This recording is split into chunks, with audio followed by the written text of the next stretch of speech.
In this episode of This Week in Photo, it's all about fake and fake news.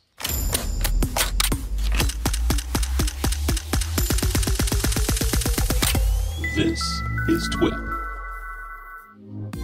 If you've watched any kind of news lately, you've been hearing the term fake news and, you know, all this sort of things about how the media is disingenuous. But one of the things that caught my eye was the idea of fake video, and the idea, basically, they're calling this technique, I guess, is called DeepFakes, and it's the idea of using artificial intelligence to superimpose the face of a celebrity or anyone, you, me, or any of us, onto someone else and put them in precarious positions or make them say things that they wouldn't have ordinarily said, adding to the issue of fake news. So today, to talk about this stuff, is LensBaby co-founder, Mr. Craig Strong, joining us to chime in with his thoughts. Hey, Craig, how's it going? Hey, everybody.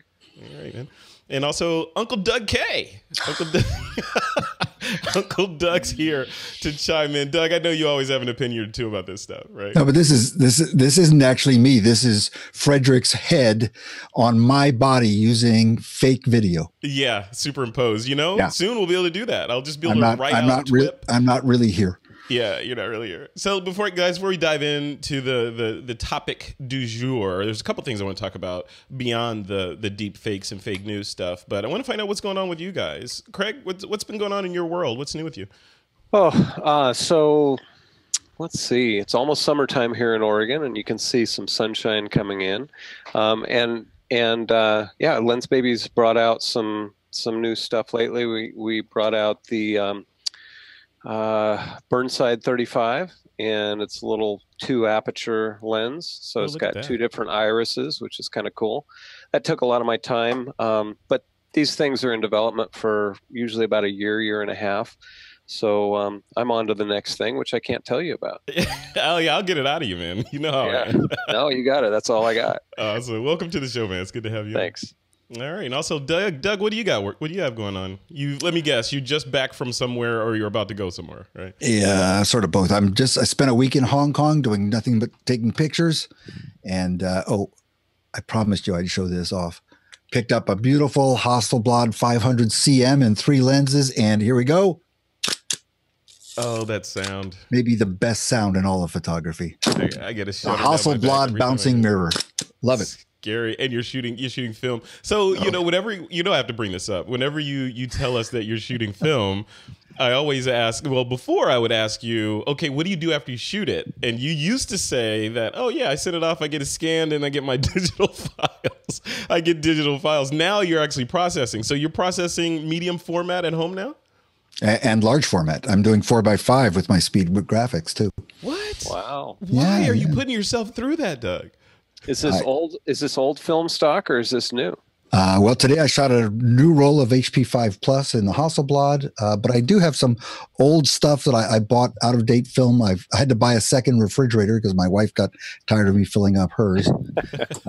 So I've got old stock. I got old Polaroid film I'm shooting with. You know, stuff that's just a mess. It gets streaks on it and everything. I love it. A lot of fun. A lot of fun. Cool. That's great. But yeah, developing, scanning, and doing everything at home now. Good. Save your money, right? Yeah, like buying. Well, the good thing is the cameras are cheap. Yeah, interesting. Still. All right, guys, let's dive in, because there's a ton of stuff to talk about. Before we dive into the deep fake stuff, I want to talk about the some of the big news that happened last week, and that was SmugMug acquired Flickr. That just saying that in that order just sounds weird to me. Having worked at Yahoo, it just like. It's wrong some way, but when you fast forward to 2018, it seems right. You guys saw this news, right? Yeah. Oh, yeah. I'm envisioning one of those ants carrying that huge leaf, that's like 100 times bigger than the ant. Like it's awesome. I love SmugMug, and hopefully there's going to be some new life into Flickr. Yeah, I'm wondering what they're going to do. So Craig, what's your idea of what SmugMug would do? We've all read the releases and the articles and all that, and they said they're not going to make any substantive changes immediately. Down the road, they may do some integrations. What do you think this time, say 2019, 2020, the SmugMug Flickr product offering is going to look like? Well, I don't know that I can predict the future, but it would be awfully nice if the community could be could have a shot in the arm to it feels like it's just been kind of lagging, and there's been less and less of a reason for people to really invest their time there. And if there could be just more of a sense of community. I mean, we all in our culture, in our world, are lacking community, and any place we can find that. And have meaningful things in common that we can come together around, that's great. And I think that that would be my hope, is that whatever they do, and I wouldn't even know where to start, that community can be reinvigorated and become really something that people feel some enthusiasm about. Yeah. And Doug, I'll throw the same thing at you. What do you think? I mean, are you a Flickr user or I am. You are. So Flickr, when you saw this, Flickr a Pro account. Did this make you feel good, or did it make you feel bad, indifferent? Well, Flickr was dying, so it's got to be good news for everybody involved. They're going to hopefully keep it alive. I think it's a fascinating thing. People were guessing, what were the terms of the acquisition? SmugMug's a private company. The terms aren't disclosed. Wouldn't surprise me if they got Flickr for $1. Yeah.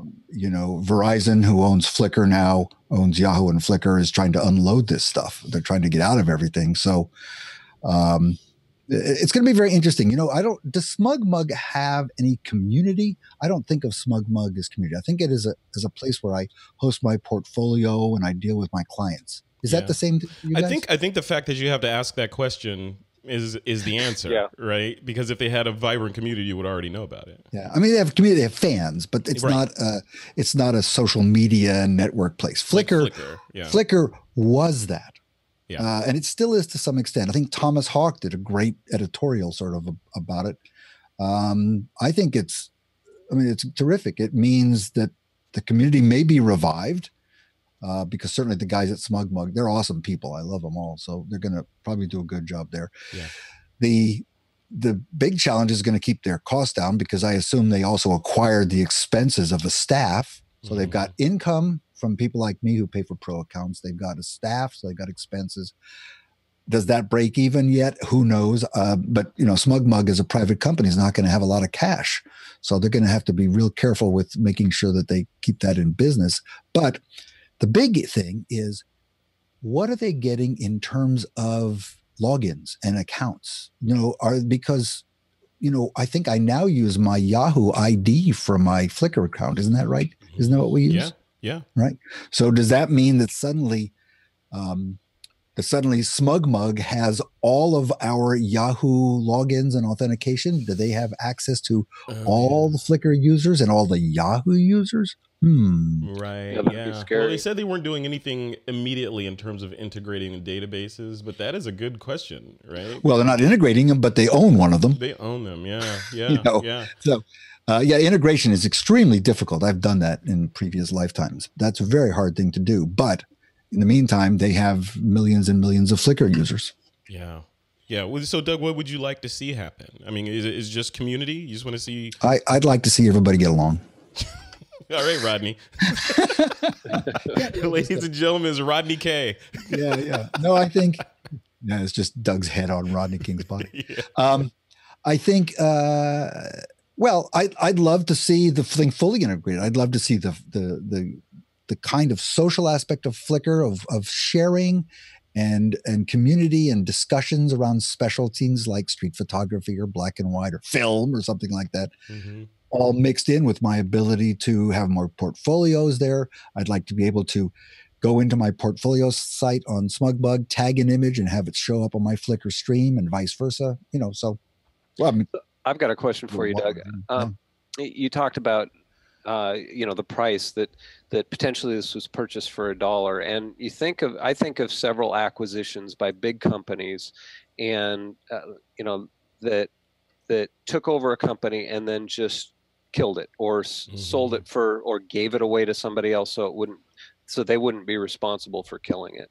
Can you think of examples? Because I'm having a hard time thinking of it, of when this scenario ended up going back in time to when the glory days were of that product, or even of reinventing something in a positive way. It feels like it's a really difficult task. And honestly, in today's current age, I'm having a hard time thinking of an example where that worked. Yeah, Good question. yeah, and yeah, so the merging of databases, right? You acquire this, millions of people that join Flickr, say, for the community or specific reasons, and then now you're saying, hey, we're going to move everything lock, stock, and barrel over here, or we're going to change the way things are done. Yeah, it's challenging, but if anybody can do it, I think SmugMug can do it. Which leads I think the Craig's question though was, can SmugMug bring back the old glory of Flickr? Can they bring back the energy that it had in the very beginning? Probably not.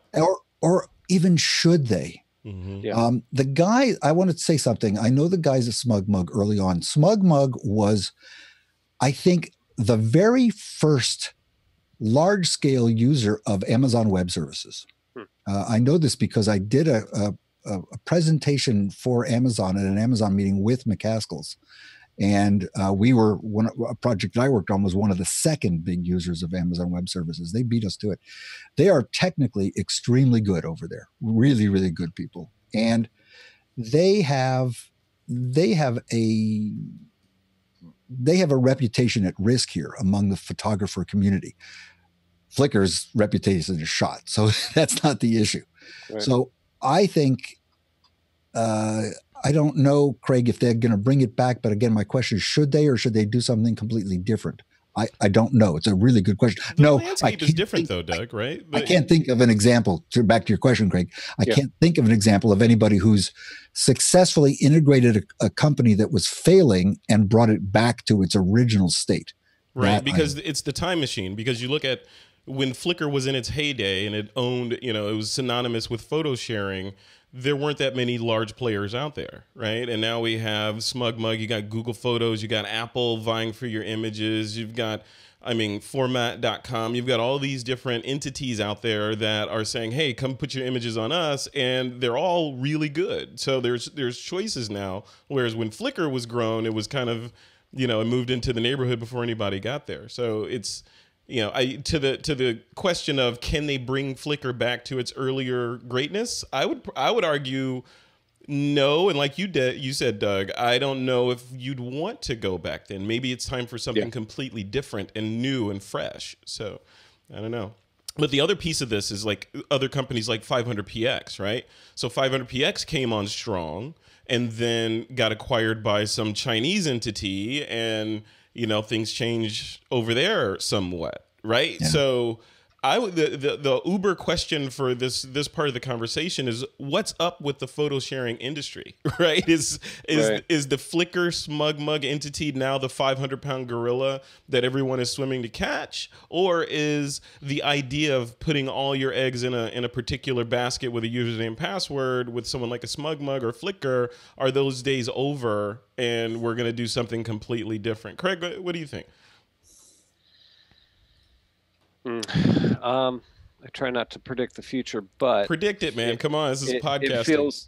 It feels like an uphill slog to try and go back in time. And if the hope of SmugMug is that community that we're not aware of, which it feels like they, you have the option to make all your galleries public and commentable and searchable and all that. It feels like, as far as we know, that hasn't been as thriving as they like. If they're hoping to bring in what used to be at Flickr, along with their model, which has not gotten maybe the social media traction that they'd hoped for, that doesn't seem likely. Yeah.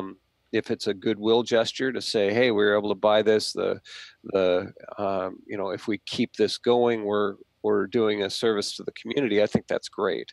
And because there are a lot of people that are going to, always be there, and they're committed to that space. And it sounds like, Doug, you're not planning on canceling your pro membership, and you've got friends there. There's a community, I'm sure. And, I do think that there is a service there. And if that's what they're planning on doing, that's a huge service to that community. Yeah, I agree. I think also it's I mean, if you look at it from just numbers, you know, the whiteboard that I'm sure the SmugMug guys were in front of for hours and hours as they were figuring out how they're going to do this, I would bet part of that math boils down to Flickr has X million number of users. This percentage, who knows what the number is, this percentage we could probably convert to paying SmugMug accounts. Right. And a small number versus, you know, multiplied by a very big number equals a huge number of revenue. So this could, if SmugMug executes right, this could equal a huge growth spurt for them, right? In terms of just users that come in, even if it's a tiny percentage of the overall user base that Yahoo is bringing to the table. Now, if it's a large percentage of that user base, then it's a completely different company now, right? It's gigantic. And if there's an opt-in integration of your high-res files from Flickr, then that makes it easy to go to the next step in terms of all the excellent pro options that are offered through SmugMug. Yeah, it's interesting. I mean, it's going to be an interesting space to watch. Like I said, there's lots of players out there, and I have a SmugMug account, I have a Flickr account, I have a PixieSet account, I've got a Format.com account. I've got accounts all over the place, and that's part of the problem, right? Because you know, you want to pick one horse and ride it, but then things keep happening, and you know, shiny object, and you get lured to the other one. So I don't know. I need someone, Uncle Doug. I need somebody to tell me where to put all my stuff. Where should I put it, Uncle Doug? Well, yeah, it's hard to say. Everywhere. Just put it everywhere. You know, if SmugMug asked me, and they didn't, the first thing I would do is sort of stabilize the patient. I would try and, first of all, make sure that I wasn't losing cash out of the Flickr situation. And what that probably means is laying off staff, because you can't quickly increase revenues. Yep. So I would just make sure that thing is live. I would try and make it do what it's doing as well as I could before I worried about integration, because integration is an expensive and complicated step. The fact is that there's not a huge amount of overlap. I mean, the big overlap is that both places, for some people, are sites where they upload everything. Well, if they can reduce it by one, like your problem, Frederick, of having accounts everywhere, if you can reduce by one the number of places that you have to upload things, that's better. Yeah. But, you know, if SmugMug doesn't have social, and we don't think they do, that they don't have as much sharing, if they don't have discussion forums and groups, because the groups in forum are in Flickr are extremely valuable. Yeah. Then they have the potential of bringing in things that they never had before. And what they've really got in their existing service is really good portfolio sites, print sales, licensing, things like that. So, you know, do they want to move more into stock photography? There's so many possibilities for them. The other thing, of course, is that, you know, if you look at the social aspect of photography, where were we? We started with Flickr, right? That was I think pretty much the big one. Google Plus came along. Google Plus looked like it was going to be terrific. All of us, I mean, I don't know about you, Craig, but I know Frederick and I met pretty much on Google Plus. Yeah. That looked, we just loved it. And then Google just said, forget it, we're out of this game. They just let that go. 500px has always been sort of a little bit of an odd one because they seem to specialize in fancy pictures of pretty women. I think that's what just was being shown to you, Doug. Okay, it knew my preferences. It's like Netflix, man. but now the big social network for photography is Instagram, and it has the twist that it's not just for serious photographers; it's for amateur photographers too. Everybody's using Instagram to share. Yeah. So, you know, the sort of top of the mountain or whatever for photo sharing and the social aspects of photography is shifting around. Hey, I wonder, that's a good point, Doug. I wonder if this part of the play and part of SmugMug's execution strategy is to, you know, seize on the blood in the water that is Facebook with all this stuff that's going on with them. And like, hey, we're going to build the alternative to Instagram.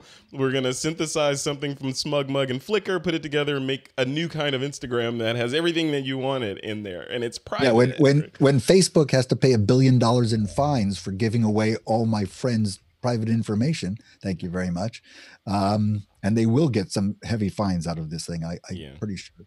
Yeah, but Zuckerberg will find $1 billion in the couch kitchens. Right? That's right. Well, maybe they'll pay for it by selling off Instagram. Maybe. Well, Well, cool, guys. Well, let's move on from that. The main topic that I wanted to talk about today is this idea of deep fakes. And this was interesting. When I saw the story, I was like, well, you know, because I read it. I forget what site I read it on. I think it was on Vice. Well, yeah, it was actually a Vice video I saw.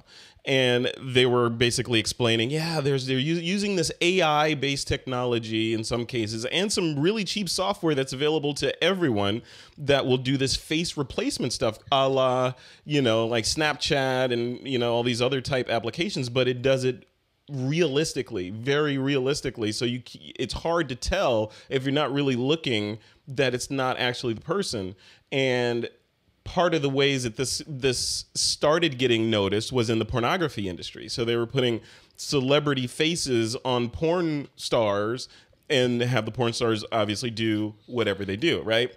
So now your favorite actor or actress is doing that, which is interesting, but it's not them. So obviously for the actor or actress, it's kind of distressing to see yourself in that position. But if you fast forward away from the porn industry, porn is always the first adopters of any new technology like this. But if you fast forward to other things like news and this whole fake news thing that we keep hearing about all the time, now it becomes scary because now you can make politicians or different groups say things to feed into the confirmation bias of their particular group. And so you could say, you know, I know politician X is crooked and a liar or whatever. And now you can have them actually saying things to confirm that. So Craig, so you saw this. I know you saw the articles that I put in the show notes. What's your initial feeling about this? Is it someone sent me a message on an email after I posted the video, and they're like, you know, this is a non-starter because, you know, someone will create an algorithm to sniff out fake videos and then get rid of them. I don't subscribe to that. What do you think?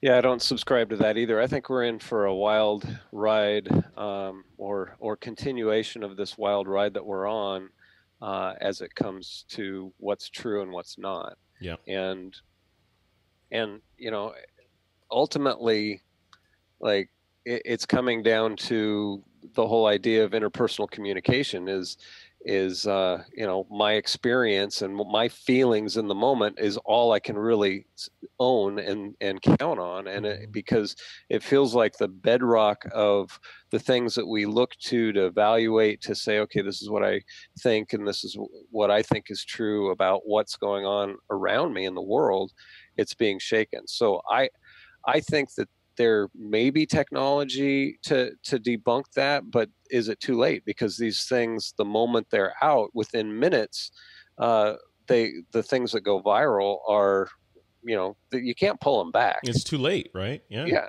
There's a bunch of things that I heard early in this election cycle that I read one little thing. I didn't go to verify it with any other source. And still, when those topics come up in my mind, I think something that I know is not true, because it did eventually get debunked, but it's still in there. Mm-hmm. There is still that seed of doubt about this thing that everyone was saying and was getting such prominent you know, exposure at the time. And yeah, I think it's a strange time we're in, and we're all guinea pigs. Like, you know, new technology comes out. What does this do to you individually? What does this do to your family? What does this do to your culture, to your country, to your world, your planet?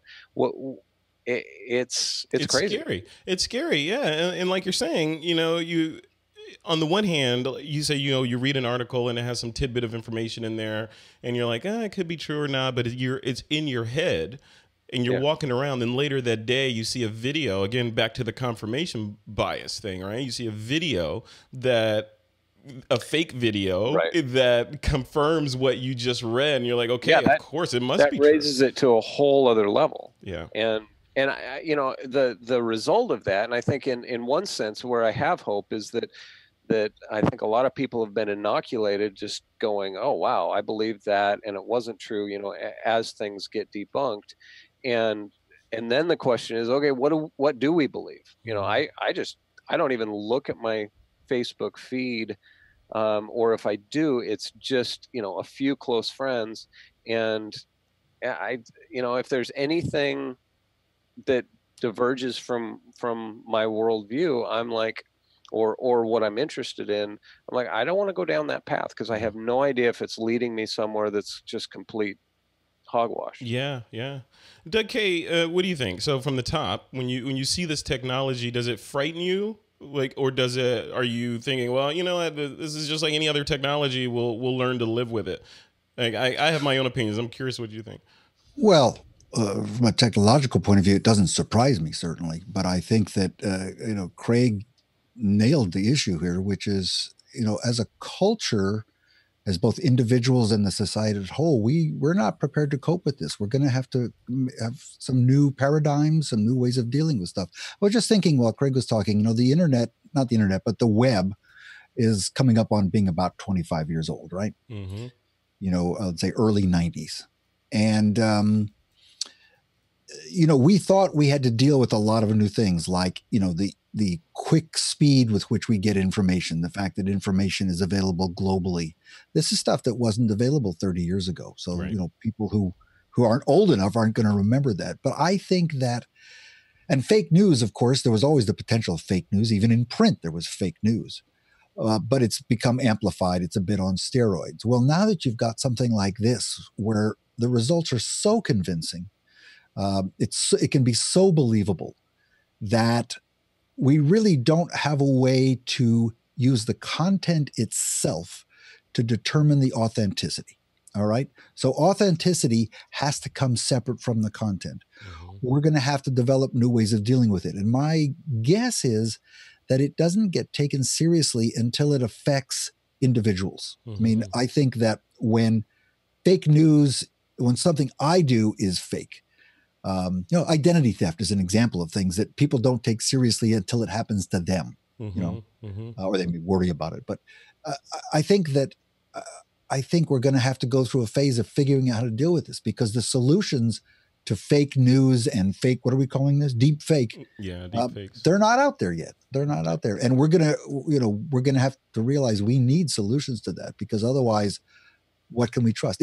When something shows up on Facebook, there are a lot of times where I see something and I want to believe it's true. And sometimes I go over the line and I accept something as being true that turns out that isn't. And it's very annoying. Yeah, well, that's the key, right? Because you have the intelligence to go find out, is this thing that I thought was true? Am I going to believe it on face value? Not everyone has that level of intelligence. I'm not always good enough, though. I'm not always good enough to do that. I've been suckered into things and had people have to point. I haven't reposted anything fake, luckily, but I've certainly been involved with following something, believing it, and then learning it was totally fake. Yeah, it's scary, because you think of like the Me Too movement. Right. And, say there's some sort of litigation case going on with this Me Too stuff. And let's say, whoever is accused is innocent, and the prosecuting side needs evidence so they can create some they could create evidence to sway the jury, right? If they wanted to. And by the time they find out it's fake, it's all over, and that's the kind of stuff that scares me, when you can influence something knowing that, ultimately it'll be found out that this was fake, but by then the damage is done. Craig, how do you safeguard against that? So I do think that there are tools out there that give some hope toward this. I think artificial intelligence, I think, segregated witness, where, if you could combine those two things, where you had, 100,000, 1 million computers out there looking at each piece of information, while they know, Watson apparently has read everything and seen everything that, bit of data that exists on planet Earth, about me, about you. And if there were 100,000 versions of Watson out there that were each going in and bearing witness to if this is authentic or not, and we were able to look at, potentially before it even gets to us, the veracity of that particular piece of media, using, and that's, I'm looking at something that has created, blockchain has created, cryptocurrency and things that you can't counterfeit. Yeah. And if that technology and AI came together, potentially there would be a safeguard if there were enough of a segregated witness of all these computers out there bearing witness to the fact that this is fake, this is true. You know, the data is, you know, something like that. It would be difficult to come out without. Yeah, I don't know. I don't know. I'm not Watson. Yeah, it's scary. The whole thing is scary. But I think there's also, so we're talking mostly about the negative side of this stuff. You know, like any technology has a positive and a negative, right? And I think if you look at it from a what could happen positively standpoint, then there's, I mean, let's put this right on the edge of positive and negative, because there's the idea of, you know, this whole catfishing thing with online dating where people upload photos of themselves from like 50 years ago or whatever. Yeah. And then when you go on a real date, it's like, hey, that's not you. But imagine if you could do a call like this, a video call, and actually have a conversation with somebody as someone else. Right. Right? Because that's, I mean, if you can do it with software, you can do it real time like we're doing here, right? And have it, if it's, you fast forward, you know, 5 years, 10 years, and the technology and processing power has gotten to a point where it's indistinguishable from reality. Anybody can be Doug Kaye, Frederick Van Johnson, you know, Denzel Washington, Angelina Jolie. You could buy an avatar and become that person and look photorealistic like that person. Then what happens, Doug? What happens when we get to that point? Because if we're just at the beginning of this, that's inevitable, right? Well, we've proven that, because what you're seeing right now is how I looked 20 years ago. Wow. This is not the real me today. That's young Doug. Okay. That's right. Yeah, I don't know, other than being technologically very amazing, I don't know what the upside is to this. I mean, it's great for the marketing world. I mean, it's great for, you know, cinema, when you can do all sorts of things. But I think anchor jobs are over then, right? Yeah, I think that the real issue is the one we're talking about here, which is this is just sort of the latest technological aspect of fake news or fake anything. And, you know, the first thing, I mean, who knows? You've got to make people aware that that they're looking at a lot of fake stuff. You have to make them care, because part of the problem today, especially in our political world, is that people are watching things that are fake. They don't know, they may know they're fake, and they don't care that they're fake. It becomes entertainment to get that sort of echo chamber reinforcement that you get from fake news. Yeah. So we're going to need some cultural shifts. So, okay. So the concern I have here, I do believe that in general, things are getting much better. You know, I mean, you look at history, recent history, and the human condition is infinitely better than it was, you know, 100 years ago, and dramatically than it was 50 years ago. I think this has potential to bring us 2 steps back. But I do believe ultimately we're going to figure this out. Question is, for me, how soon do we figure it out? And how soon do we start to care? Because those 2 things are you know, just like you said, Doug, if you don't care, if it's not really a concern for you, then you're just going to continue to go down that path. I do believe that there is, as we face crises as a people, as humanity, that's when we take a look and we say, okay, we don't want that to happen again. And I believe there will be crises around this. I hope they aren't, you know, catastrophic for a huge number of people, but they will be for some. Yeah. Yeah. And the other piece of it is, like, if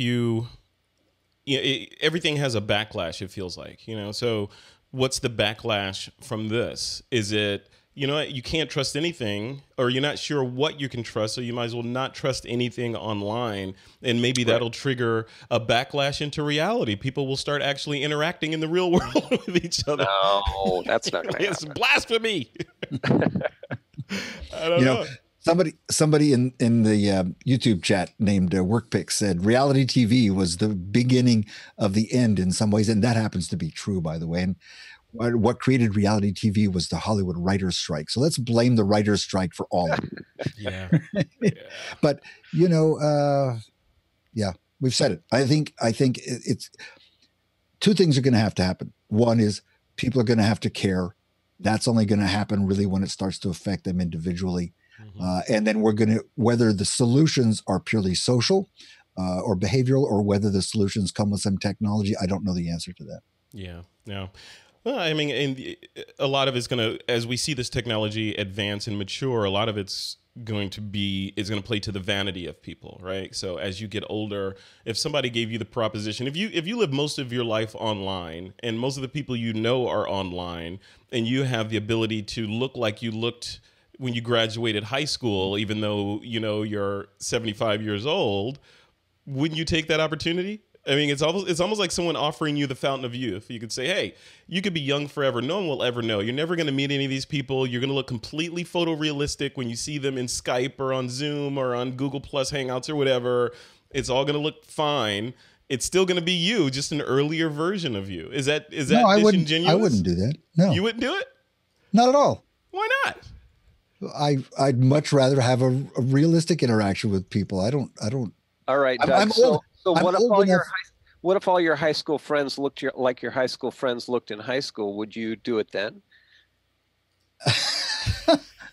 No, I don't think so.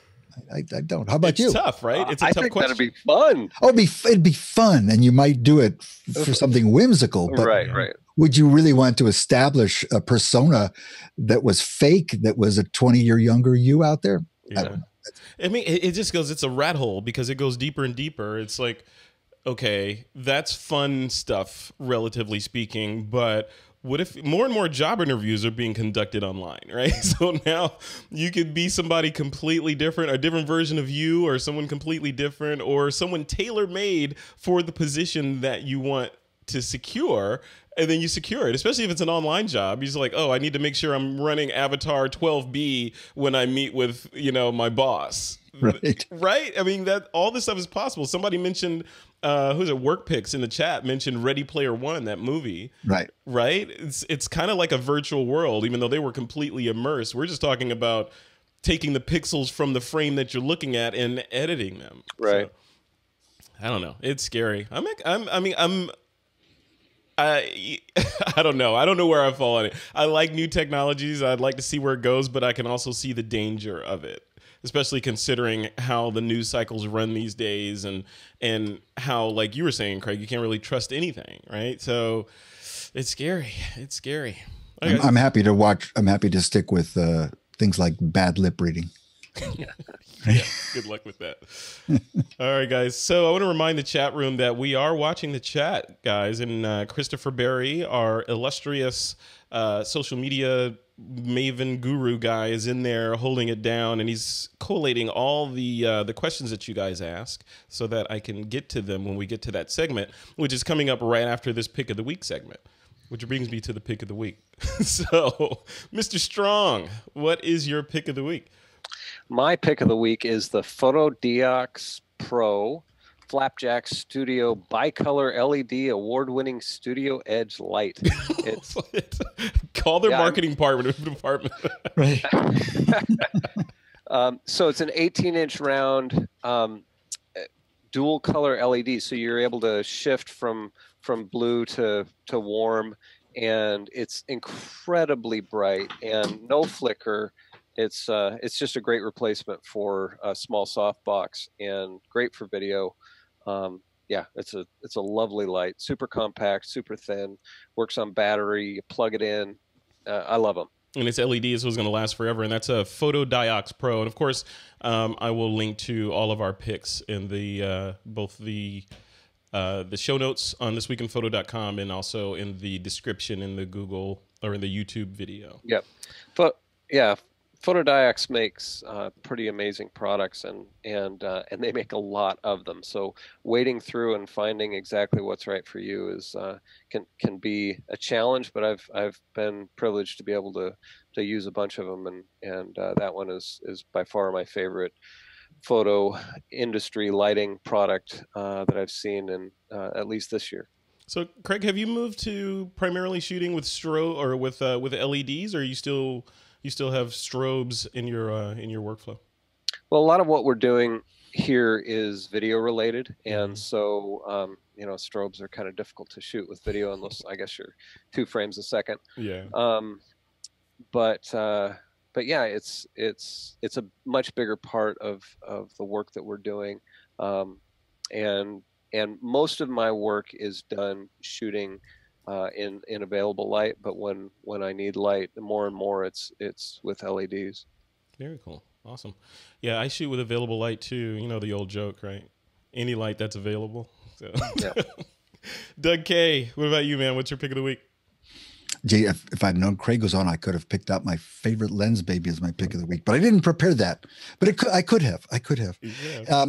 And I want to second these LED. I don't know these particular lights, the particular light. That looks like an interesting one, but I usually shoot just available light, but I had an assignment recently to shoot an old Steinway piano that was in a completely dark room. And I took just a few LED lights of different shapes, and it was great. I mean, the advantage we all know of continuous is that you can see what you're going to get before you push the button. Right. But they're great. They have a lot of power. The batteries in these things last a long time.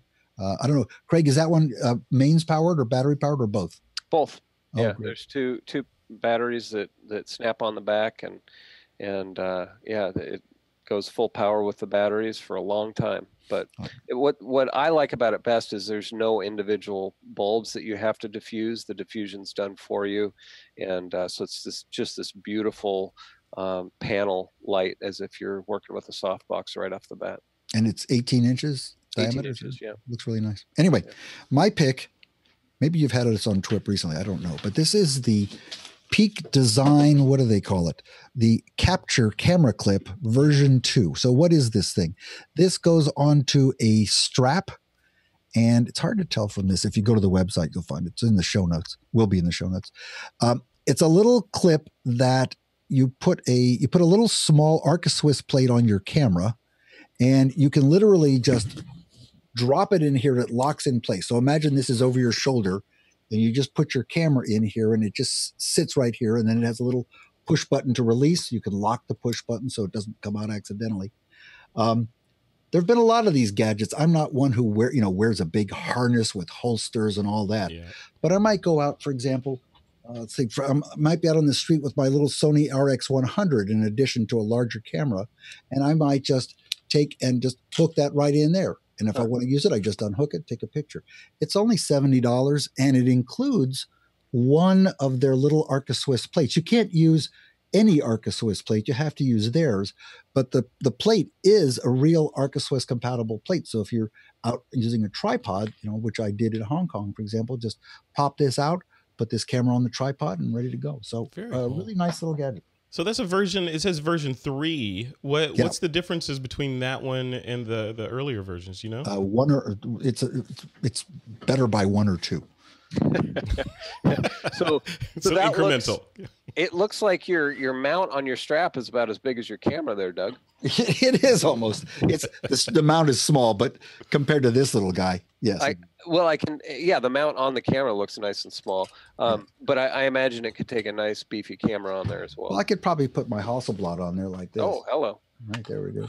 That would, and you could do that, but it would lean out, things like that. Yeah, I think that's a little bit too much for that. Maybe I should put my 4x5 speed graphic on one of those little clips. I don't think so. Yeah, I don't think so. Well, cool. Good pick. Anyway, it's a great little gadget, and I think it's well worth $70. I think it's well priced. Very cool. Excellent. Well, that will be listed in there as well. I have a pick, but unfortunately, it's in the box because it just got delivered by FedEx, and it is the Lumix 200mm f2.8 lens with I think it's a 1.4 extension tube on there. So it's a micro four thirds lens, obviously for Lumix, but it it's because it's going on a micro four thirds camera as a 2x crop factor, which means it's actually a 400 millimeter. I'm not even sure what the math with the extender tube on there, what the math is to push that out. Joseph Lenashke will know, or Photo Joseph. So if you go to Photo Joseph's channel, he got one yesterday on loan from Panasonic, and he did an unboxing kind of first look review of the thing. So head over to his channel to check those out after this is over and you finish watching this. But that's my pick of the week, because just looking at the reviews and watching Joseph's video yesterday before mine came, it's a ridiculously cool lens. It is a specialty lens because who needs 400 millimeter focal length? Probably people that are shooting sports or shooting birds and wildlife and that sort of thing. But if you shoot those things and you're on the micro four thirds system, then this kind of lens makes a whole lot of sense. It also has the honor of being, I'm gonna go out on a limb and say this is probably the most expensive lens that Panasonic makes. It comes in at just under $3,000 for this thing. So, which means when I'm done playing with it in a couple of days, it's going back in the box and going back to Panasonic. But yeah, it's cool. It's interesting to see where things are going with these lenses for micro four thirds cameras. Doug, are you ever going to come back to the micro four thirds fold? I don't think so. I've got too many cameras. I'm invested heavily in Leica, You're all over the place. You're all Leica over. and Sony. I can't really afford to go anywhere. I mean, talking about lens, I mean, here's I won't tell you what I paid for this little puppy. 75 millimeter. Will you hold that up again? Oh, look at that. 75 millimeter Summicron F2. Bought that used in Hong Kong too. Wait, Doug gets 2 items? That's you not can my have pick. 2 if you want it. You got another one? Come on, bring it on, man. Oh, I did hold up a LensBaby earlier, so you're good. Okay. Yeah, awesome. All right, guys, let's move into the listener Q&A segment. This is where the listeners can chime in the chat room. Like I said, Chris Berry's in there copying and pasting the questions from listeners into our Google Doc for us to look at. The first question is from WorkPix. This might be hypothetical. WorkPix says, if necessity is the mother of invention, who's the father? And who are the other kids in the family? Doug, this is for you, since you're Uncle Doug. I am the grandfather of invention. So that's my role here, or the great grandfather. Great grandfather. Thank you. Of invention, right? Invention has been a big part of my life, and I had no idea. Yeah, you are an inventor, Craig. That's right. If you want to talk about invention, we got the man here. Come on. Right. Yeah. People should go. I'll link to the interview that I did with Craig a while back. Craig, you kind of went through the origin story of LensBaby. It is the quintessential or superhero origin story of guy builds something in his garage and finds out that there's a pent-up demand for it and can't keep up, and then figures it out and all that stuff. So that's every step along the way was frustration. It was like, I'm frustrated I can't do this, I'm frustrated it costs too much, I'm frustrated it doesn't exist. And so, which isn't very fun. Spending your life frustrated is not a lot of fun, but on the other side you look back and you go, oh wow, I figured that out. And for me, it was figuring out stuff that other photographers were frustrated with too, or weren't frustrated with, but connected with the solutions that I came up with. So that's kind of fun. It's a huge privilege to be able to create and be frustrated, I guess. Yeah. I think the one common thread between successful people or inventors, entrepreneurs, etc., is you're in a constant state of frustration, but you don't give up, right? Yeah. So if you had given up at any one of those points of frustration, you're like, oh, I can't build this. This is never going to work. I can't go to WPPI or whatever. Then we would never have the LensBaby models that we have today, right? Right, and for me, it took a village because I've got a pretty narrow strength set, and so getting a team together that could help with the other things and help motivate me to not give up was a big part of it. So yeah, love it. Well, good. Thank you for doing that. All right, another question. Another one's from WorkPix. WorkPix is on fire in here. He says, I'm more interested in finding a way to control my digital assets first. I think this is part of the conversation we were having on Flickr SmugMug. He said, but the question is, there's not likely to be a conflict on terms of service unless you blend the two companies. So no, he says, is there not likely? Yes, he says. Is there not likely to be a conflict of the terms of service unless you blend the two companies? Interesting. I don't know, Doug. What do you think? Well, he's right. I mean, because certainly we know for a fact that the SmugMug terms of service and the Flickr terms of service must be different because they don't have the same punctuation. But you can, it's easy to change the terms of service. You just issue a notice and send it out. So I'm not worried about that. But they do, I mean, technically. However, the two organizations do have very different attitudes, and part of it has to do with SmugMug coming really in as a portfolio business where you sell prints and license your images, as opposed to Flickr, who has gone more in terms of, we're going to allow people to use your images using a Flickr license or a Creative Commons license or whatever. So they're very different. And SmugMug will have to work to explain the difference up to a point. For now, as I said, they're going to run them as separate companies. So we're not going to see instant differences. Didn't Flickr back in the day, didn't they do a deal with Getty Images where they were basically combing through user accounts and looking for images that would work in Getty and then offering you an invite into Getty if they dubbed your images worthy? I know we talked about that a couple of years ago on TWiP, and I think it was Flickr. Yeah, it was. Yeah. Interesting. I wonder if that agreement is still in force, and I wonder if it's going to carry over into the SmugMug universe. So, interesting. Lots of stuff changing. All right. Next question is, so Brian Coate wants to know what streaming software or system I'm using to run the show. I can't tell you that. No, I'm kidding. No, it's actually open source software that I'm using to run the entire show, or at least the switching part. It's a piece of software called OBS, Open Broadcaster Studio. Just Google it, you'll find it. It works on Mac, Windows, Linux, etc., and it lets you do. It's free because it's open source, but it actually rivals a lot of paid software for this kind of thing.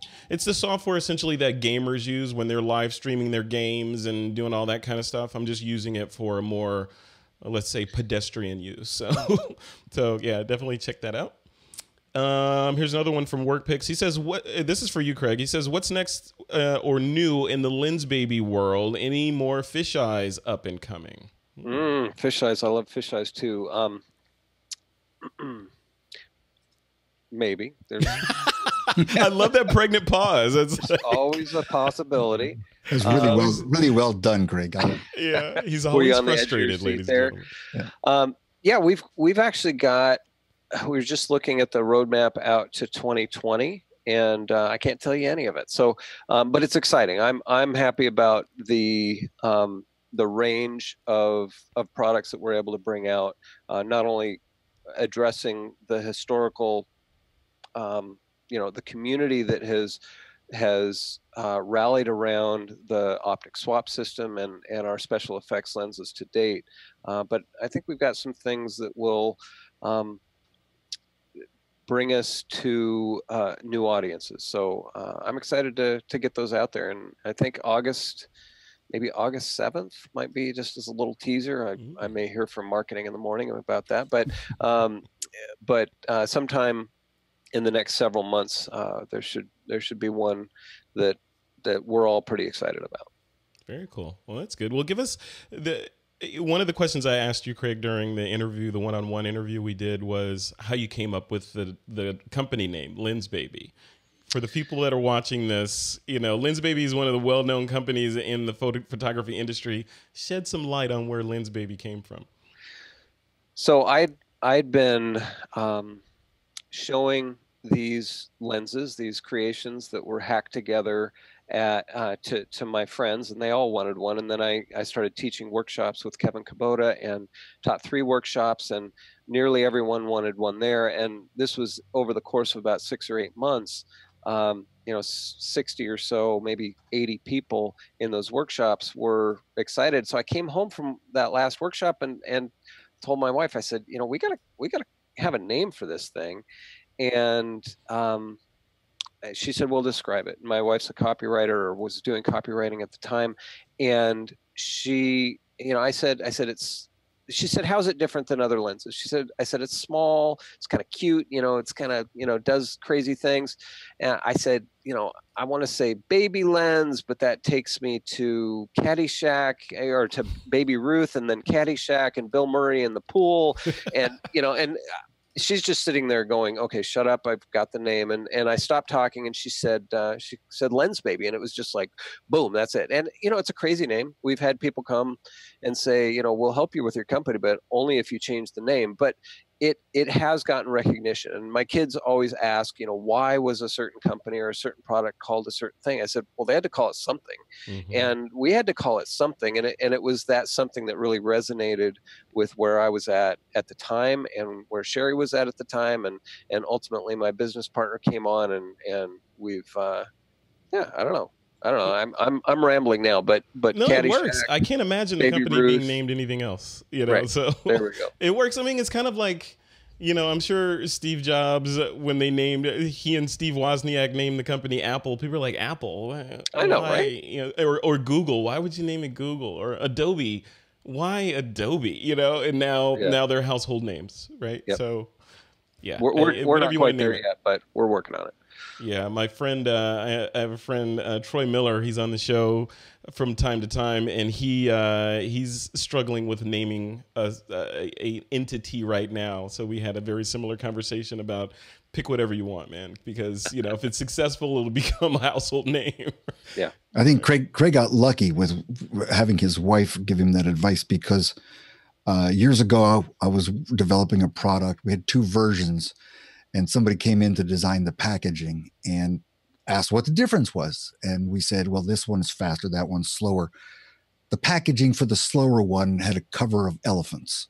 that was as though slower was a feature. I mean, wow. You have to be careful. It's for meditation. I love it. I think LensBaby stuff is great. It's a lot of fun. I guess people are taking it's become more serious now. I mean, it used to be just for fun, but I think now the products that you guys are producing are worthy of serious consideration for serious photography. And I think that's great, and still fun. And still fun. I dabble in similar things. You've seen this stuff, Craig, I'm sure, online.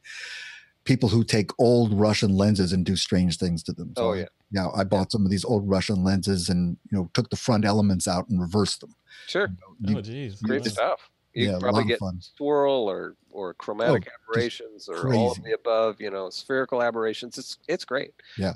That's where it all started for me. It was just playing with optics. A lot smarter to buy LensBabies. Thanks, Doug. Gentlemen, we are at the top of the hour. There's been a fantastic show. We talked about, I don't know if we got any traction on SmugMug and Flickr and the integration or the acquisition. I think overall the consensus is a good thing.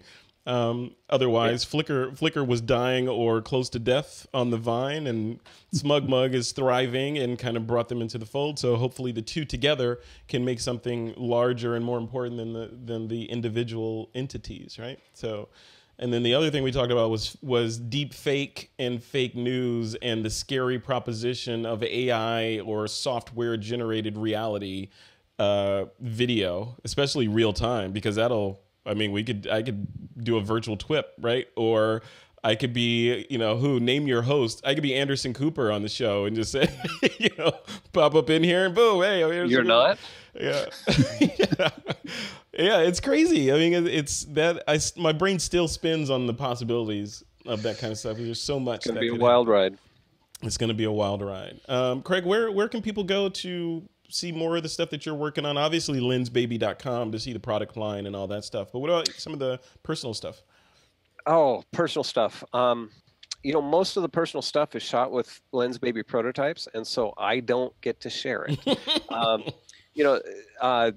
But what does come out eventually is a lot of it is through the Facebook page, the Facebook/Seeing a New Way is the LensBaby Facebook page, and that's probably the best way into the LensBaby environment, and to learn about what we're doing and see what's coming next and whatnot. So fantastic. It's facebook.com/CNA New Way, all put together. That's the one. Excellent. All right, Doug Kaye, what about you, man? Where can people go to connect with you? Well, you can go to my DougKaye.com site, Doug Kaye. That happens to be a SmugMug portfolio site, and it's woefully out of date. And I really need to update it. It's like 2 years out of date, so I got to update that. It'll be good. And mostly what I post is on Facebook, where I'm just Doug Kaye. Just Doug Kaye. And you're still Doug.Kaye, I think, on Facebook. And you're doing the podcast with Gordon still, right? Yes, that's right. Silly for me forgetting it. Go to cameralabs.com. You can see the reviews that, not only the reviews that I do with Gordon, which are all video, but Gordon's detailed, lengthy reviews, which are the probably state of the art in camera and lens reviews. Mm-hmm. Yeah, Gordon is kind of the Wikipedia of camera reviews in terms of exhaustiveness. I love it. And what a memory that guy. The guy has an amazing memory. Yeah. He'll say, "Oh yeah, I remember that lens on that camera." Just crazy. Mm-hmm. Yeah, he's like, that lens. Yeah, that was released in 1980. Had a little bit of chromatic aberration in the upper right-hand corner. He's that guy. That's cool. All right, guys. Well, we're at the end of another episode. Thanks, guys, for joining again. And thanks to all the folks that participated in the chat room. If you want to keep up with everything This Week in Photo, obviously, you can just head over to thisweekinphoto.com. If you want to subscribe to our podcast, just go to thisweekinphoto.com/subscribe. And obviously on YouTube, we're youtube.com/thisweekinphoto. You'll find all the stuff that we do. It was great to have all you guys in here. It's great for all the questions, and it was great to have your insights. I'm more horrified than ever about a lot of this stuff, but it was a great conversation for my confirmation bias about my horror, right? So all right, guys, listeners and watchers, you know what time it is. It is time to take that lens cap off.